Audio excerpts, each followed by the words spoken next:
మళ్ళీ కుట్రలు చేసే కార్యక్రమాన్ని చేస్తా ఉన్నాడు జగన్మోహన్ రెడ్డి. మొన్న చూశారు మీరు, పాస్టర్ ప్రవీణ్ అని చెప్పి యాక్సిడెంట్ లో చనిపోతే అతన్ని మతాల మధ్యన చిచ్చు పెట్టే కార్యక్రమానికి పూనుకున్నారు.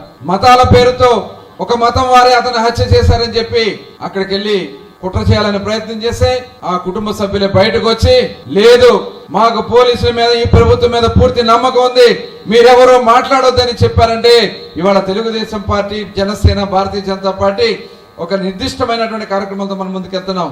అదే కాదు, మొన్న వక్ఫ్ బోర్డు సంబంధించినటువంటి ఆస్తుల విషయంలో ఒక బిల్లుని కేంద్ర ప్రభుత్వం ప్రవేశపెడితే పార్లమెంట్ లోనేమో వ్యతిరేకిస్తారు, రాజ్యసభకు వచ్చేమో ఓట్లేసి మద్దతు ఇస్తారు.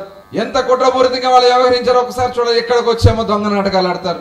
అంటే ముస్లిం సోదరుల్ని రెచ్చగొట్టి ఇక్కడ అశాంతి కార్యక్రమాలు చేయాలని ప్రయత్నం చేస్తా ఉన్నారు. ఇలా అనేక కార్యక్రమాలు. ఇవాళ పోలవరం పనులు చేస్తా ఉంటే అక్కడికి వెళ్ళి వేరే కుట్రలు చేసే కార్యక్రమాలు చేస్తారు. ఇవన్నీ కూడా మనందరం కూడా ప్రజలకు వివరించాల్సినటువంటి అవసరం ఉంది. ప్రతి విషయాన్ని కూడా మనం తెలుసుకోవాల్సినటువంటి అవసరం ఉంది.